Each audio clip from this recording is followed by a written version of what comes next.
네,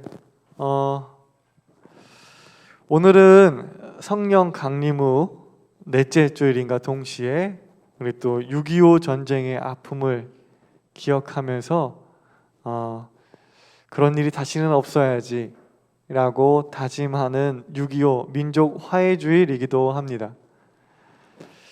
6.25 전쟁은 1950년 6월 25일 시작된 전쟁이죠. 여러분들 또 국사를 또 빠삭하게 공부하신 분들은 이렇게 숫자를 달달달 외우실 텐데 1953년 7월 27일 휴전협정이 체결되기까지 3년 1개월 동안 3년 1개월 동안 있었던 전쟁입니다.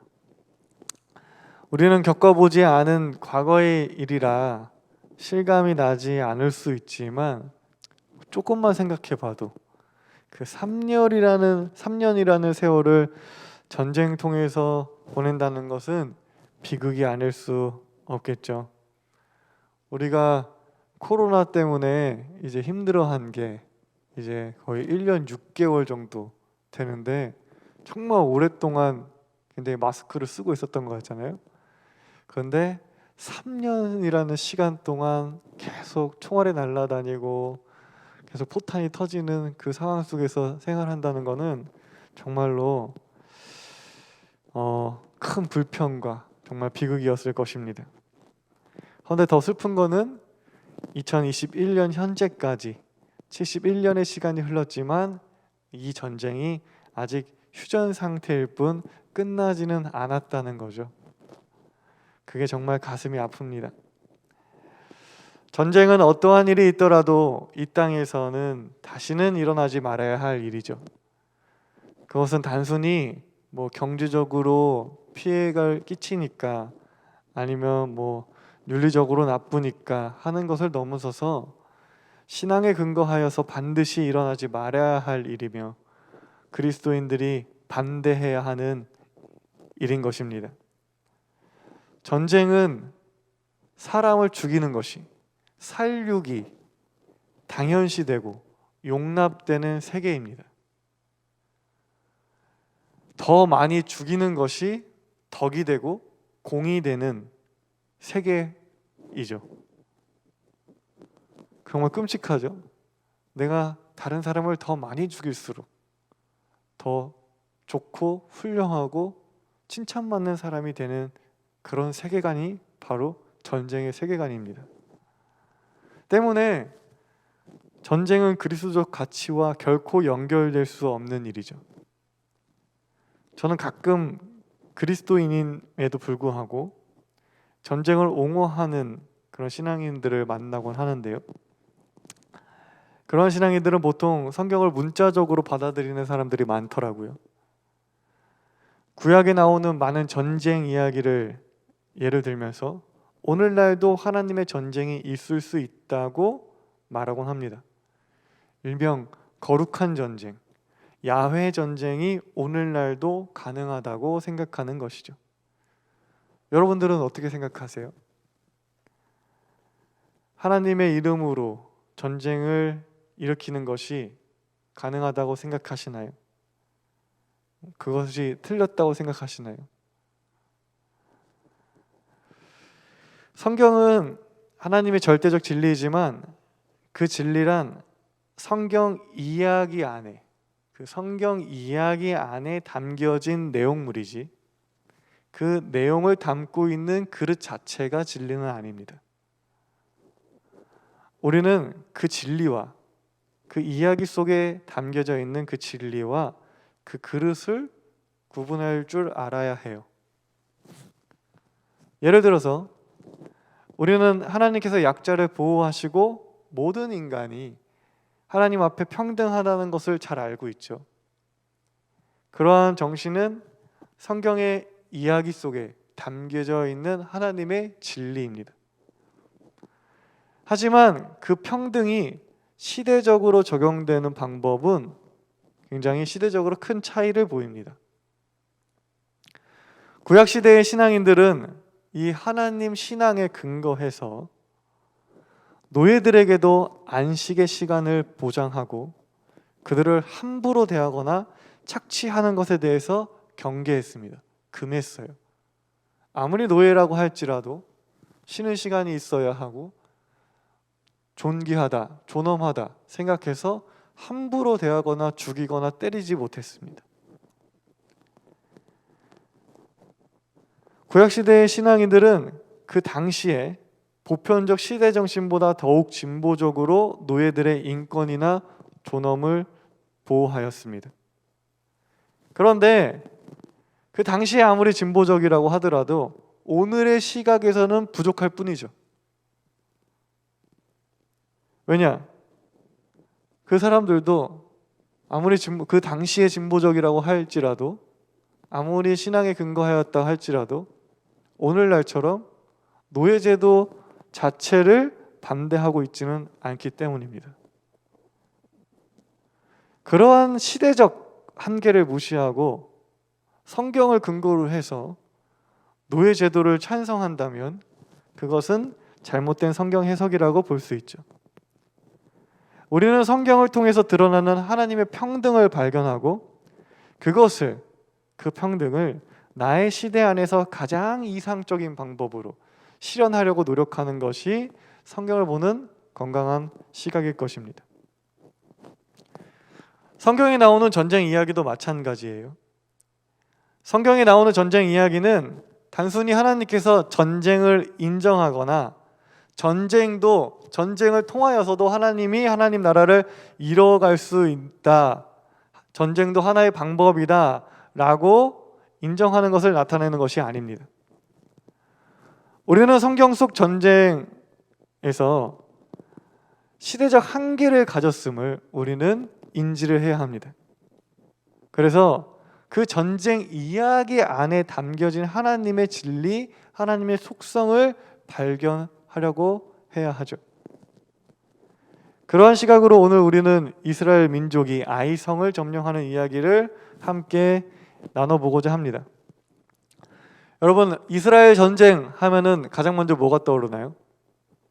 이스라엘 전쟁, 가장 극적인 전쟁이 바로 여리고성 점령이죠. 이스라엘 전쟁 하면 딱 여리고성이 떠오릅니다. 때문에 아이성 점령 이야기는 여리고성 이야기에 비해서 알고 계신 분이 많지 않은 것 같아요. 네.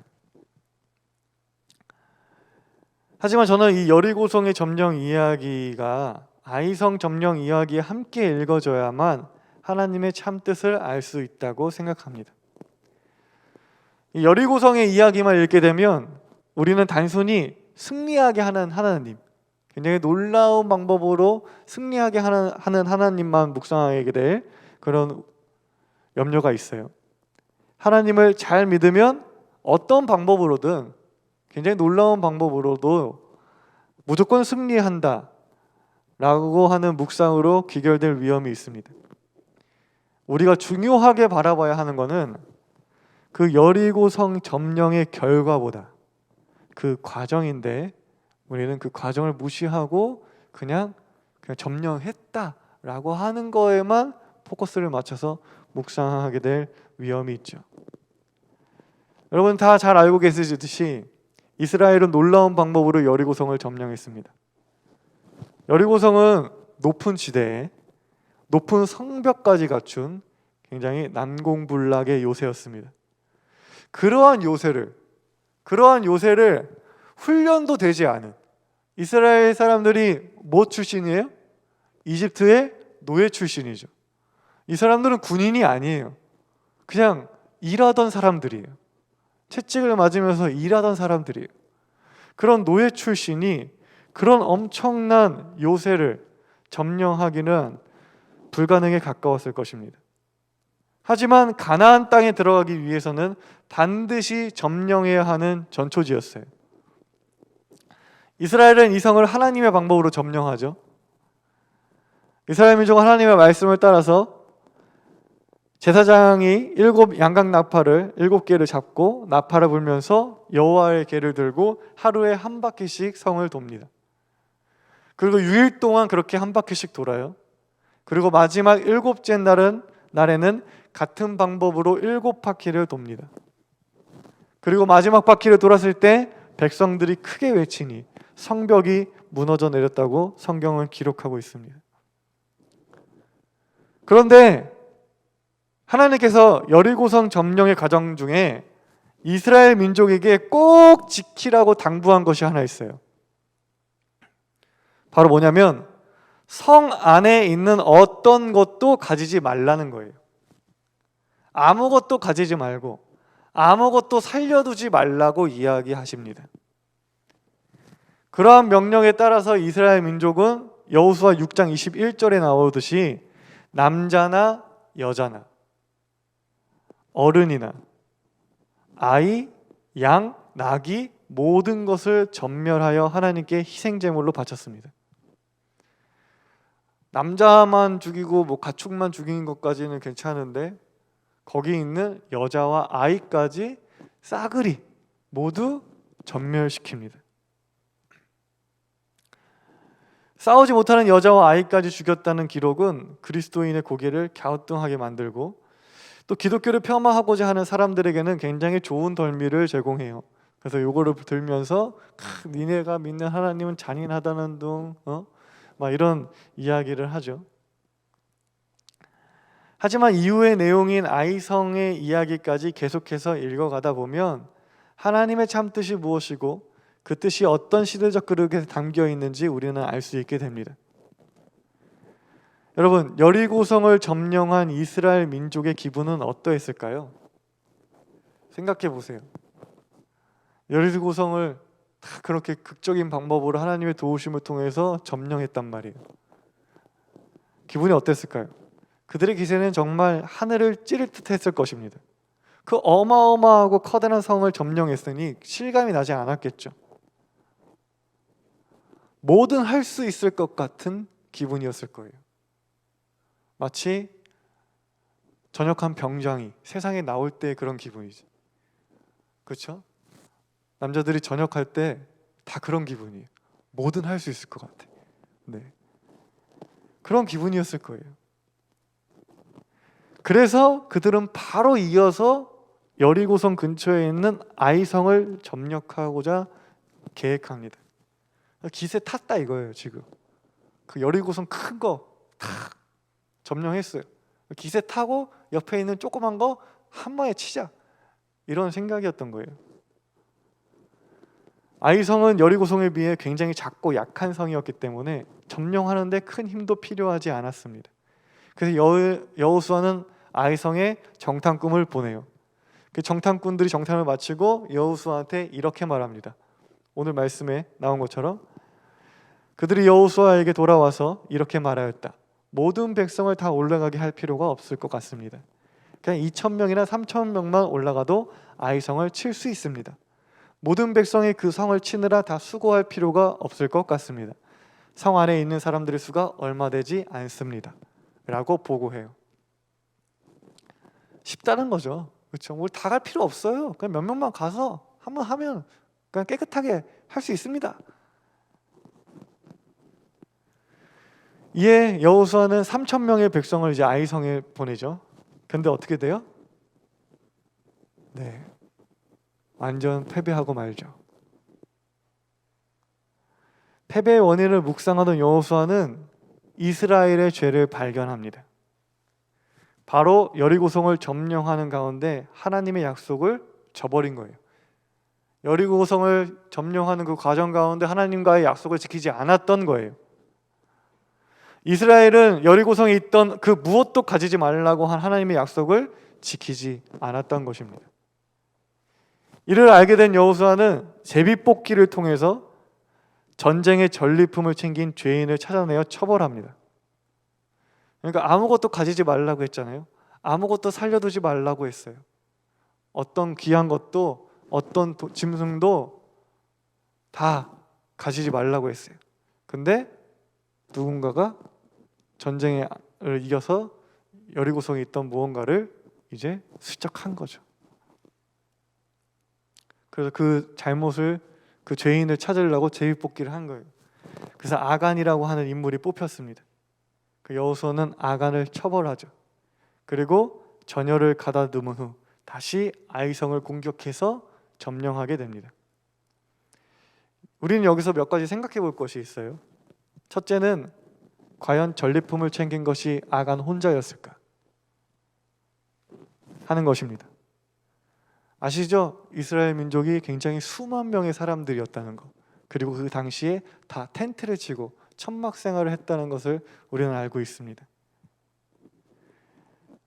그럼에도 불구하고 아간의 범죄는 아무도 모르는 완전 범죄로 행해질 수 있었을까요? 제비뽑기로 아간의 죄가 발각될 때까지 아무에게도 아간의 그 잘못이 고발되지 않은 이유는 무엇이었을까요? 성경에 나와 있지 않지만 우리는 모두가 그것을 눈 감고 있었지 않았을까 생각해 볼 수 있습니다. 그리고 모두가 눈 감고 있었다는 것은 모두가 같은 죄를 지은 것은 아닐까 생각해 볼 수 있습니다. 하나님과의 약속을 지키지 않은 사람은 아간 한 명뿐만이 아니었고, 때문에 제비뽑기를 하여 누가 뽑혀도 이상하지 않았던 상황이지 않았을까 우리는 생각해 볼 수 있습니다. 근데 더 중요한 것은요, 그렇게 전리품을 챙김으로 인하여 생기는 이스라엘 민족의 마음가짐이었을 거예요. 성을 함락하고 그곳에 귀한 물건들을 취한 이들의 마음은 어떠했을까요? 40년을 떨어지는 만나만 먹으면서 생활하다가 여리고성 안에 있는 진귀한 물건들을 마주했어요. 그거를 내 소유로 할 수 있게 되었어요. 그랬을 때 그들의 마음은 어떠했을까요? 완전히 그것에 사로잡히게 되었겠죠. 그렇게 그 물질의 마음을 빼앗긴 이들이 아이성을 바라보는 눈은 어떠했을까요? 이전과는 달랐을 것입니다. 여리고성을 바라봤을 때의 그 눈과 여리고성을 점령하고 아이성을 바라봤을 때의 그 눈은 전혀 다른 눈이었을 거예요. 하나님의 이끄심, 약속의 땅을 향한 하나님과의 약속, 고통 가운데 신음하던 이스라엘 민족을 구원하신 하나님의 역사하심은 온데간데 없어지고, 아이성을 점령하여 그곳에 있는 것들도 마음껏 취할 수 있다는 헛된 꿈을 꾸었을 것입니다. 이스라엘 민족이 40년 광야 생활을 건져내고 요단강을 건너면서 놀라운 하나님의 방법으로 여리고성을 함락하였던 이유는 뭐예요? 생명이 수단과 도구로 전락되는 힘과 폭력의 이집트 질서에서 벗어나서 하나님의 질서가 세워지는 하나님 나라를 세우기 위해서 이 여정을 떠난 거예요. 그래서 강도 건너고 바다도 가르고 여리고성도 점령하고 했던 거죠. 하지만 이스라엘은 승리를 통해서 얻게 된 이 물질의 마음을 빼앗기게 되고, 아이성을 점령하는 것이 하나님 나라를 이루기 위함이 아니라, 야, 저 안엔 또 얼마나 좋은 것들이 있을까 라고 하는 마음으로 아이성을 점령하려고 했던 거겠죠.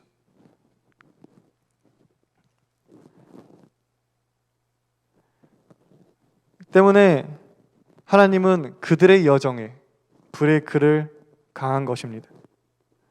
이스라엘은 아이성에서 패배하게 되고, 그리고 아간의 처벌로 인하여 다시금 초심을 되찾게 되죠. 자신들이 무엇을 위해 이 여정을 시작했으며 무엇을 위해 성을 함락하고 무엇을 위해 전쟁을 치르는지 다시 되새기게 되었을 것입니다. 우리가 이 전쟁 이야기를 통해서 기억해야 하는 것은요, 전쟁해도 괜찮아, 하나님을 위해서 전쟁하는 괜찮아, 하나님을 위해서 전쟁하는 전쟁은 반드시 승리하게 돼 있어, 이런 것이 아니라 하나님은 반드시 하나님 나라를 이루신다는 것이고요, 그 뜻을 이루고자 하는 사람들과 반드시 하나님은 함께 하신다는 거예요. 그러니 우리가 두려워하고 염려해야 할 것은 성공할 수 있을까? 실패하면 어쩌지? 이런 성공과 실패의 여부가 아니라 내 마음의 중심이 진짜 온전히 하나님을 향하고 있는지, 다른 것에 마음을 빡 빼앗겨서 지금 다른 것을 바라보고 있지는 않은지, 내가 변심하지는 않았는지, 그것을 염려하고 그것을 살펴야 하는 것입니다. 여러분이 어떤 것을 성취하고 성공하고 이루어 나갈 때마다 여러분은 뭘 해야 하냐면, 내가 뭐 때문에 이것을 시작했지? 내가 뭐 때문에 이것을 위해서 노력했고 이것을 이루었지? 라고 하는 것을 되새겨야 합니다. 나는 지금 무엇을 위하고 있는가? 나는 무엇을 위해 이것을 해 나가고 있는가? 항상 묵상하고 되새겨야 합니다. 하나님을 위해서 일하는 거예요. 하나님께 영광 돌리려고 하는 거예요. 아무리 입으로만 떠들어봤자 하나님은 다 알고 계세요. 여러분들의 마음속에 뭐가 있는지, 뭘 위해서 그렇게 아둥바둥 열심히 살아가고 있는지 하나님은 다 알고 계십니다.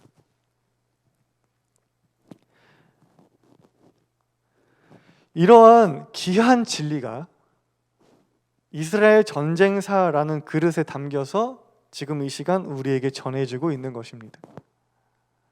전쟁사는 그릇이고 우리가 지금 묵상한 내용은 진리인 것이에요.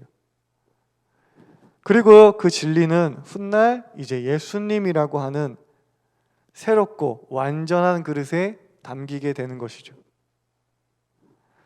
예수님은 하나님의 진리를 담는 가장 이상적인 그릇을 우리에게 보여주셨습니다. 하나님 나라라고 하는 그 진리를 담는 가장 완벽한 그릇, 너무 완벽해서 이제는 그릇과 내용이 구분될 수 없는, 그릇과 내용이 총체적으로 하나의 진리인 그런 존재가 바로 우리가 믿는 예수님인 것입니다. 예수님은 하나님 나라를 전쟁이나 힘으로 이루시지 않으시고 사람과 섬김, 낮아짐이라는 십자가를 통해서 이루셨습니다. 이제 그 그릇은요, 변하지 않아요. 네. 이제는 하나님 나라라고 하는 진리는 이제 예수님 이외에 다른 어떤 것에도 담길 수 없습니다. 예수님 안에 담겨 있지 않은 하나님 나라는 하나님 나라가 아닌 거예요. 여러분 모두가 정말 최선을 다해서 하루하루를 살아가고 있다는 것을 잘 알고 있습니다. 여러분 막 스스로 저는 게으른 것 같아요. 저는 의지가 약한 것 같아요. 뭐 서로 이렇게 자기 자신을 이렇게 반성하면서 그런 얘기 하지만 보면요, 정말 다 열심히 살고 있어요. 정말 최선을 다하고 있는 모습을 봅니다. 때문에 여러분을 응원하고요, 그 열심히 정말 보람으로 열매 맺었으면 좋겠어요. 여러분은 정말 열심히 살고 있는데 그 열심이 허무하지 않았으면 좋겠습니다.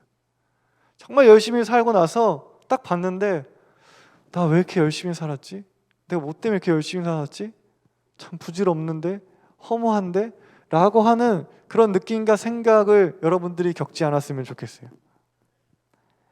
그러한 의미에서 여러분의 그 열심이 무엇을 위함인지 잊지 않으시길 바랍니다. 부디 여러분들의 열심이 하나님을 위함이길 간절히 소망합니다. 여기 계신 많은 분들 다 하나님을 위해서 살기로 다짐한 사람들인 거 알고 있습니다. 여러분들의 그 지난날의 그 다짐, 내가 정말 하나님을 위해 살아야지, 하나님 나라 위해 살아야지 라고 했던 그 다짐, 여러분들이 뭔가 잃어가고 굉장히 기분 좋은 일이 생기고 내가 이런 걸 했단 말이야 라고 하는 그런 날들이 왔더라도 결코 그 다짐 잊지 않으셨으면 좋겠습니다. 그리고 그것들을 이루어내는 여러분들의 삶의 어떤 문제나 그것들을 해결해야 되는 것들을, 성취해야 되는 것들을 이루어갈 때 가장 좋은 방법은 예수님의 삶을 따라가는 것임을 여러분들이 간절히 기억하고 마음에 새기기를 소망합니다. 우리 다 함께 이런 말씀 가지고 이 시간 함께 잠시 기도하면서 마음을 다지는 시간 가졌으면 좋겠습니다.